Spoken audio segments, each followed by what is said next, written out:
तो फ्रेंड्स, आज मैं आपके लिए एक बहुत ही बेहतरीन हॉरर और थ्रिलर मूवी एक्सप्लेन करने जा रहा हूँ। हमारे मूवी हीरो बुट्टू की एकदम शांति से चल रही फैमिली लाइफ में कुछ ऐसी अनएक्सपेक्टेड इंसिडेंट्स होती हैं जिनकी वजह से उन्हें बहुत मुसीबतें झेलनी पड़ती हैं। आखिर बुट्टू की फैमिली के साथ वो अनयूजुअल इंसिडेंट्स क्या थी और उन्होंने उन सबका सामना कैसे किया, चलिए इसी वीडियो में जानते हैं। तो अब बिना किसी देरी के वीडियो को स्टार्ट करते हैं। लेकिन फ्रेंड्स, उससे पहले अगर आप में से किसी ने हमारे चैनल को सब्सक्राइब नहीं किया है तो प्लीज सब्सक्राइब कर लें। अब मूवी की बात करें तो बुट्टू मछलियां पकड़कर और उन्हें बाजार में बेचकर पैसे कमाता था और बुट्टू की माँ रत्नमाला लोगों से भूतों को भगाकर पैसे अर्न करती थी। उस गांव के सभी लोग रत्नमाला के पास ही आकर लोग अपने ऊपर से भूतों का साया हटवाते रहते थे। ऐसे ही एक बार पता चला कि एक लेडी को भूत लग गया और उसे रत्नमाला के पास लाया गया। तब रत्नमाला ने उस भूत के साये वाली लेडी से बात करते हुए कहा कि इस लड़की को छोड़कर चली जाओ। इस पर उस लेडी की बॉडी में मौजूद भूत ने जाने से मना कर दिया। यहाँ रत्नमाला थोड़ी चालाकी से बात करती है, क्या तुम्हारे पास सच में पावर्स हैं? अगर तुम सच में पावरफुल हो तो इस मछली के अंदर जाकर दिखाओ। और वो पास रखी मछली की तरफ इशारा करती है। बेचारा वो पागल भूत अपनी पावर्स दिखाने के चक्कर में सच में उस मछली के अंदर चला जाता है। ठीक उसी वक्त रत्नमाला एक ही बार में उस मछली के 2 टुकड़े कर देती है। इस तरह भूत की प्रॉब्लम सॉल्व हो जाती है। इस काम को करने के लिए रत्नमाला को पैसे मिलते हैं। इस तरह बिट्टू और रत्नमाला दोनों मिलकर पैसे कमा रहे हैं। फिर भी वो पैसे उनके लिए बिल्कुल भी काफी नहीं होते। इसलिए रत्नमाला मंगा नाम की एक लेडी के पास से ब्याज पर पैसे उधार लेकर आती रहती थी। अब भी वो बिट्टू की जॉब के लिए फिर से उधार मांगने के लिए जाती है, लेकिन पिछला उधार चुकाया न होने की वजह से मंगा उसे और पैसे नहीं देती। तभी हमारी मूवी की हीरोइन रुक्मिनी वहाँ आती है और रत्नमाला को उधार देने के लिए कहती है। इस पर मंगा बात करते हुए कहती है कि अगर रत्नमाला ने पैसे नहीं दिए तो तुम्हें देने पड़ेंगे। रुक्मिनी भी इसके लिए हाँ कह देती है। तो इस तरह से मंगा रत्नमाला को पैसे देने के लिए तैयार हो जाती है। रुक्मिनी के इतना सपोर्ट करने के बाद भी रत्नमाला उसे थैंक्स तक नहीं कहती और पैसे लेकर वहाँ से चली जाती है। रुक्मिनी के पापा गांव के एक डॉक्टर हैं। रुक्मिनी और बिट्टू काफी समय से एक दूसरे से प्यार करते हैं। बिट्टू ये बात रुक्मिनी के पापा को बताने से बहुत डरता है। अगले दिन में दुबई में जॉब करने वाला बिट्टू का दोस्त रमेश शादी करने के लिए छुट्टी लेकर अपने गांव वापस आता है। ये बात पता चलते ही बिट्टू कुछ मछलियां लेकर रमेश को गिफ्ट देने जाता है। ये देखकर रमेश के साथ वहाँ मौजूद सभी लोग बुट्टू को देखकर उसका मजाक उड़ाने लगते हैं, क्योंकि बुट्टू जो मछलियां लाया था वो बहुत कम थी। ये देखकर बुट्टू को बहुत अपमान महसूस होता है। नेक्स्ट सीन में गाँव में किसी की मौत की खबर सुनकर रत्नमाला को वहाँ बुलाया जाता है, जिसके बाद रत्नमाला उस घर जाती है जहाँ डेड बॉडी रखी थी। रत्नमाला के वहाँ पहुँचते ही उस डेड बॉडी की आत्मा उसके शरीर में आ जाती है। उसके बाद वो आत्मा उनके फैमिली मेंबर्स को बुलाकर उनसे कुछ काम करवाती है। फिर फैमिली मेंबर्स उस आत्मा से पूछते हैं कि वो क्या खाना पसंद करेगी। इसे एक अच्छा मौका समझते हुए हमारी रत्नमाला वो मटन करी और पीने के लिए थोड़ी शराब मांगती है। वो उसे पेट भर के खाती है और वहीं मजे से सो जाती है। थोड़ी देर बाद बुट्टू वहाँ रत्नमाला के लिए आता है और उसे जगा कर घर चलने के लिए कहता है। वो उसे बुलाता है। तभी बुट्टू को घर के बाहर एक बुलेट बाइक दिखाई देती है। उसे देखते ही बुट्टू के मन में लालच आ जाता है और वो उस बाइक पर जाकर बैठ जाता है। उसी वक्त बाइक का ओनर वहाँ आ जाता है। बुट्टू को अपनी बाइक पर देख उसे बहुत गुस्सा आता है और वो बुट्टू को डांटने लगता है। तेरी औकात क्या है? तेरी हैसियत क्या है? तुझे मेरी बाइक चाहिए? वो बहुत ही इंसल्ट करते हुए कहता है कि तुम अपनी पूरी जिंदगी की कमाई से भी ये बाइक नहीं खरीद पाओगे। फिर उन दोनों के बीच वहाँ थोड़ी हाथापाई होती है। तभी रत्नमाला वहाँ आती है और बुट्टू को लेकर घर चली जाती है। घर पहुँचते ही बुट्टू और रत्नमाला के बीच जोरदार बहस होती है। बुट्टू कहता है कि रत्नमाला को भूतों को भगाने का ये काम बंद कर देना चाहिए, क्योंकि उसके इस काम की वजह से गांव के सभी लोग बुट्टू को उसे बहुत ही हल्के में लेते हैं और इतना ही नहीं, कोई भी उसके साथ दोस्ती नहीं करना चाहता। ये बातें सुनकर रत्नमाला कहती है कि मैं ये काम नहीं छोड़ सकती, क्योंकि घर चलाने के लिए मुझे इसके अलावा और कोई रास्ता नहीं पता। वो कहती है कि जब तक तुम्हें कोई अच्छी जॉब नहीं मिल जाती मैं ये काम करती रहूंगी। इस पर बुट्टू कहता है कि वो दुबई जाकर जॉब करेगा, लेकिन रत्नमाला नहीं मानती और उसे इसी गांव में कोई जॉब ढूंढने को कहती है। इस तरह उन दोनों के बीच काफी देर तक आर्गुमेंट चलता है। आखिर में बुट्टू ये कहकर वहाँ से चला जाता है कि तुम्हारी इसी जिद की वजह से पापा की मौत हुई थी। ये सुनकर रत्नमाला को भी बहुत बुरा लगता है। अगले दिन बुट्टू जॉब की तलाश में सिटी जाने के लिए तैयार हो रहा होता है। अभी उसी समय रत्नमाला को एक उल्लू दिखाई देता है। उसे देखते ही रत्नमाला को लगता है कि कुछ बुरा होने वाला है। वो बुट्टू के पास जाकर उसे बाहर जाने से मना करती है, लेकिन बुट्टू उसकी बात नहीं सुनता और चला जाता है। बुट्टू एक एजेंट के पास जाकर पूछता है कि उसे दुबई जाने के लिए क्या करना होगा। तब वो एजेंट उसे सारा प्रोसेस समझाता है और 10 लाख रुपए अरेंज करने को कहता है। ये सुनकर बुट्टू को लगता है कि ये उसके बस की बात नहीं है और वो अपने फ्रेंड के साथ बाइक पर घर लौटने लगता है। रास्ते में काफी अंधेरा हो जाता है। तभी अचानक रास्ते में एक जगह बाइक में कुछ ट्रबल आ जाता है और उसकी चाबी भी कहीं गिर जाती है। बाइक रिपेयर करने के लिए उन्हें चाबी कहीं भी नहीं मिलती, इसलिए बुट्टू और उसका फ्रेंड उस अंधेरे में चाबी ढूंढने लगते हैं। उसी वक्त बुट्टू के पैर में कुछ लग जाता है और वो एक पेड़ के पास नीचे गिर जाता है। थोड़ी देर में कि मिल जाने पर दोनों वहाँ से चले जाते हैं। अब यहाँ से असली कहानी शुरू होती है। बस तभी से बुट्टू में एक अजीब सा अनजाना बदलाव आने लगता है। घर पहुँचते ही वो बस 1 मिनट में घर का सारा खाना खा जाता है और अगले दिन बुट्टू का दोस्त आकर बताता है कि उनके तालाब में बहुत सारी मछलियाँ पकड़ी गई हैं। ये बातें सुनकर बुट्टू तालाब की तरफ जाकर देखता है। वहाँ सच में बहुत सारी मछलियाँ थी। वो उन सारी मछलियों को बेचकर बहुत सारे पैसे कमा लेता है। उसी वक्त गांव के बाकी तालाबों से मछलियां गायब होने लगती हैं, जिससे गांव के सभी लोग हैरान रह जाते हैं। बुट्टू पहले की तरह चिड़चिड़ा या डरा हुआ नहीं, बल्कि बहुत ज्यादा खुश दिखाई देता है। उसी दिन बुट्टू अपने घर में मटन काट रहा होता है। तभी रत्नमाला पूछती है कि ये मटन कहाँ से लाए हो बंदे। तब बुट्टू कहता है कि ये शॉप से खरीदा है और साथ ही वो रत्नमाला को पैसे देकर अपना कर्ज चुकाने को कहता है। ये देख रत्नमाला बहुत खुश महसूस करती है और फिर कर्ज चुकाने मंगा के पास जाती है। मंगा शक करते हुए रत्नमाला से पूछती है कि इतनी जल्दी सारा कर्ज कैसे चुका पा रही हो। तब रत्नमाला बात करते हुए कहती है कि बुट्टू के किए हुए बिजनेस में बहुत अच्छे प्रॉफिट्स मिले हैं। फिर वो रुक्मिणी के पास जाकर कहती है कि मैं बुट्टू की शादी करना चाहती हूँ। बुट्टू तुम्हारा अच्छा दोस्त है ना, उसके लिए कोई अच्छी लड़की देखो। यहाँ रत्नमाला गलती से मंगा को देने वाले पैसों से 1000 रुपए एक्स्ट्रा दे देती है। तब मंगा रुक्मिणी को बुलाकर वो एक्स्ट्रा अमाउंट रत्नमाला को वापस देने को कहती है।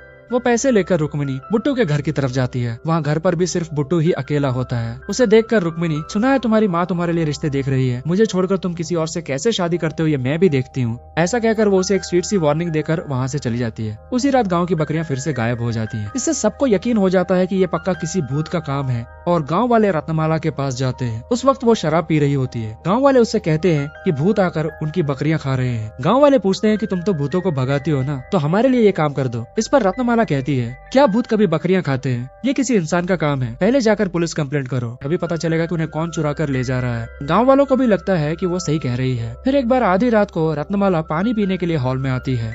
यहाँ बुट्टू बिना सोए चुपचाप बैठा होता है। उसे देखकर रत्नमाला हैरान रह जाती है। रत्नमाला को देखते ही बुट्टू कहता है, अम्मा अब हमारा बिजनेस बहुत अच्छा चल रहा है। रत्नमाला कहती है कि ये तो बहुत खुशी की बात है, पर इतनी रात तक जागकर अपनी हेल्थ खराब मत करो, जल्दी सो जाओ। वो उसे कहती है। अगले दिन गांव में फिर से बकरियां गायब हो जाती हैं। तब लोगों को लगता है कि ये किसी इंसान का नहीं बल्कि पक्का किसी भूत का ही काम है। अगले सीन में बुट्टू तालाब से मछलियां पकड़कर उन्हें बेचने के लिए मार्केट जाता है। उन मछलियों को देखकर रमेश नाम के आदमी को शक होता है कि ये तो बिल्कुल उसके तालाब की मछलियों जैसी ही है। और इतना ही नहीं, वो सोचने लगता है कि रमेश के तालाब की मछलियां भी गायब होती है, जिससे वो डिसाइड कर लेता है कि बुट्टू ने कोई जादू करके उसकी मछलियां चुराई है और बिजनेस कर रहा है। दूसरी तरफ बुट्टू अब पहले जैसा नहीं रहा। अब वो बहुत डिफरेंट बिहेव करने लगा है। सुबह जल्दी उठना, रोज मटन खाना और रात भर जागते रहना, ये सब देखकर रत्नमाला को बुट्टू पर डाउट होने लगता है।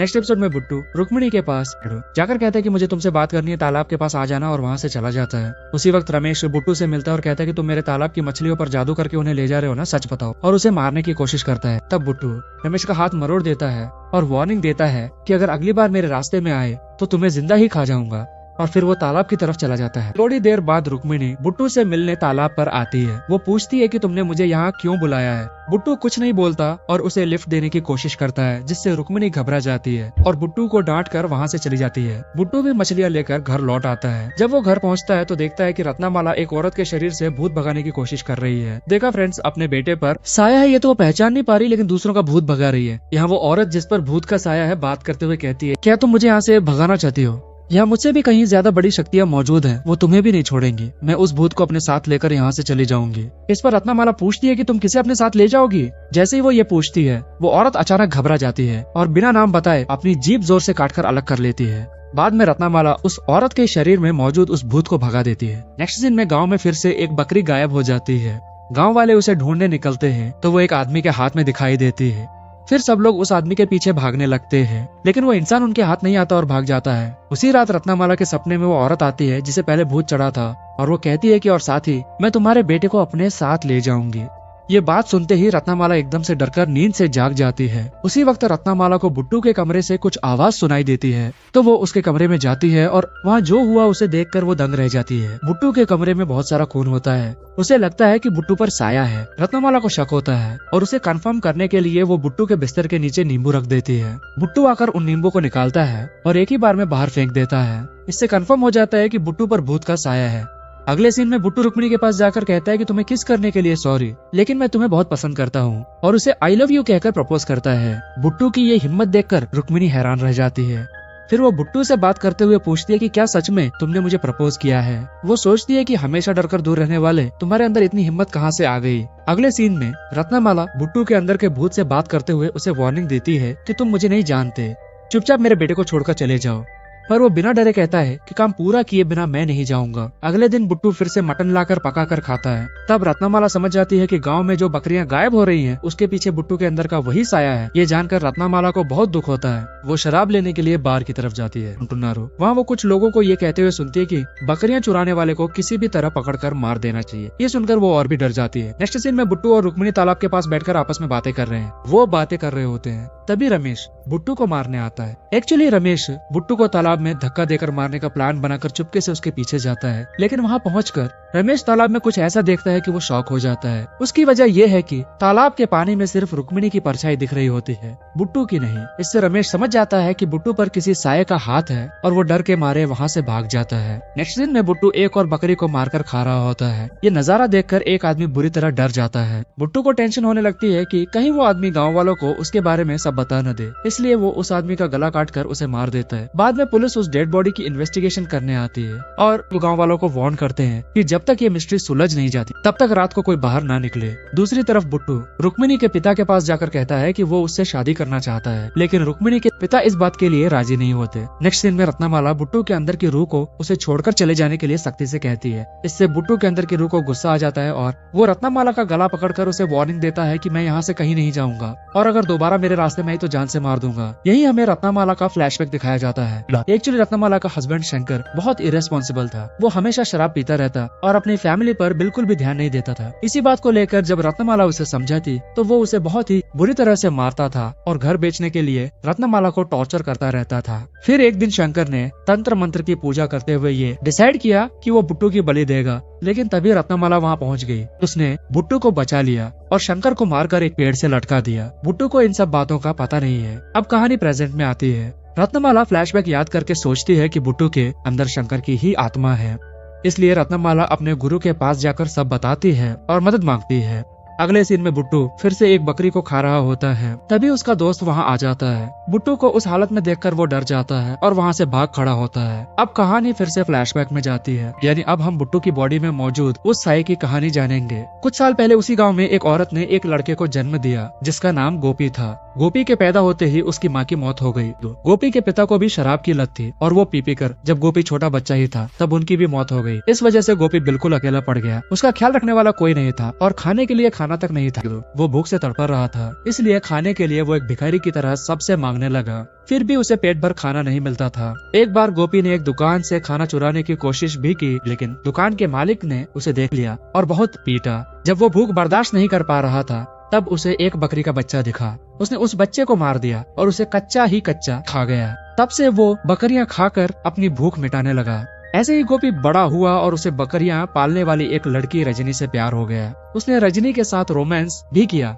एक बार गांव वालों को पता चल गया कि बकरियों को गोपी मार रहा है, तो वो उसे ढूंढते हुए वहां पहुंचे। दूसरी तरफ गोपी रजनी से मिलने के लिए उसके पास जाता है, लेकिन वहां जाकर देखता है कि रजनी मर चुकी है। ये सब देखकर गोपी अभी शॉक में ही था कि तभी गांव के लोग गोपी को पकड़कर एक पेड़ से बांध देते हैं और फिर उसे बहुत बुरी तरह मारते हैं। वो उसके सिर पर एक बकरी मारते हैं और इस तरह उसे टॉर्चर करके मार देते हैं। बुट्टू उसी बकरी को काटता है, इसलिए गोपी की आत्मा बुट्टू की बॉडी में चली जाती है। अब सीन प्रेजेंट में आता है। एक बारिश वाले दिन बुट्टू भीगते हुए रुक्मिणी से मिलने के लिए जाता है। वहाँ वो दोनों इंटीमेट भी होते हैं। नेक्स्ट सीन में बुट्टू और रुक्मिणी साथ में गांव छोड़कर भागने का सोचते हैं। तभी आखिर क्यों बुट्टू को देखते ही रुक्मिणी को डाउट होता है कि शायद वो बुट्टू नहीं है। दूसरी तरफ गांव वालों को पता चल जाता है कि बकरियों के गायब होने के पीछे बुट्टू ही है, इसलिए वो बुट्टू को मारने का डिसाइड करते हैं। उसी वक्त रत्नमाला बुट्टू को ढूंढकर वो उसके चेहरे पर एक पाउडर छिड़क देती है, जिससे बुट्टू अनकॉन्शियस हो जाता है। तब रत्नमाला बुट्टू को ले जाकर घर में ऐसी जगह बांध देती है जहाँ से वो हिल न सके। फिर रत्नमाला के गुरु कुछ पूजा करके पता लगाते हैं कि बुट्टू के शरीर के अंदर कौन है। तब उन्हें गोपी का चेहरा दिखता है, लेकिन कुछ देर बाद बुट्टू अपनी रस्सियां खोलकर रुक्मिणी के साथ भागने की कोशिश करता है, पर रुक्मिणी उसके साथ जाने के लिए राजी नहीं होती। उसी वक्त बुट्टू गांव वालों के बिछाए हुए जाल में फंस जाता है। बुट्टू को देखकर रुक्मिणी को डर तो लगता है, फिर भी वो उसका प्यार है, इसलिए वो उसे बचा लेती है। इसके बावजूद भी लोग उसका पीछा करके उसे गन से शूट करते हैं। बुलेट्स लगने के बाद भी बिट्टू सबसे फाइट करता है। तभी रत्नमाला के गुरु आकर बिट्टू की पावर्स कम कर देते हैं। इसे सही मौका समझकर गांव वाले बिट्टू को बांधकर मारना स्टार्ट कर देते हैं। तब रत्नमाला आकर कहती है कि उसकी बॉडी में भूत है और वो उसे हैंडल कर लेगी, प्लीज आप सब यहाँ से चले जाइए। ये कहकर वो असलियत बताती है। फिर रत्नमाला गोपी से बहुत कूल होकर बात करते हुए उससे पूछती है कि तुम आखिर कैसे मरे, असल में क्या हुआ था। इस पर गोपी अपने साथ जो कुछ भी हुआ वो सब बताना स्टार्ट करता है। एक्चुअली रजनी के पापा गोपी और उसके प्यार को बिल्कुल भी एक्सेप्ट नहीं करते, फिर भी ये दोनों एक दूसरे से प्यार करते रहते हैं। एक बार जब ये दोनों रोमांस कर रहे थे तो रजनी के पापा उन्हें देख लेते हैं और रजनी को मारकर सारा इल्जाम गोपी पर लगा देते हैं। वो गांव वालों के हाथों गोपी को मरवाने का प्लान बनाते हैं। ये सब बताकर गोपी बहुत दुखी होता है। ये सुनकर रत्नमाला कहती है कि इसका सॉल्यूशन बिट्टू की बॉडी में जाना नहीं है, उसे छोड़ दो, पर गोपी नहीं मानता। तब रत्नमाला गोपी के शरीर में घुसी उस कील को निकालती है और उसे बुट्टू के पैर में चुभा देती है। इससे बुट्टू दर्द के मारे रोने लगता है और उसे छोड़ देता है। तभी गुरुजी को मौका मिल जाता है और वो बुट्टू को एक बोतल में कैद कर लेते हैं। सीन कट होता है और बुट्टू को दुबई में एक अच्छी जॉब मिल जाती है। दुबई जाने से पहले बुट्टू रुक्मिणी के पास जाता है और पूछता है कि क्या तुम मेरा इंतजार करोगी, मैं दुबई से वापस आने के बाद हम शादी कर लेंगे। वो उससे ये पूछता है, लेकिन रुक्मिणी बहुत दुखी होकर बुट्टू से ब्रेकअप कर लेती है, क्योंकि बुट्टू की बॉडी में मौजूद गोपी के साथ फिजिकल होने की वजह से वो बहुत गिल्टी फील कर रही होती है। इसीलिए वो बुट्टू से ब्रेकअप कर लेती है। अगले दिन बुट्टू उस पेड़ के पास जाता है जहाँ गोपी को मारा गया था और फाइनल सीन में रत्नमाला घर में अकेली बैठी होती है। वो मजे से मटन पकाकर खा रही होती है। यानी यहाँ ट्विस्ट ये है कि गोपी अब उसके शरीर में है। इसी के साथ ये मूवी एंड हो जाती है। तो देखा आपने फ्रेंड्स, सिर्फ प्यार करने की वजह से गोपी और रजनी को बेरहमी से मार दिया गया। इस तरह गोपी की जिंदगी बीच में ही खत्म हो गई। ये गोपी के साथ बहुत नाइंसाफी हुई ना। तो इस बारे में आपका क्या कहना है? तो फ्रेंड्स, ये था आज का वीडियो। इस मूवी पर आपकी क्या ओपिनियन है, कमेंट सेक्शन में जरूर बताएं।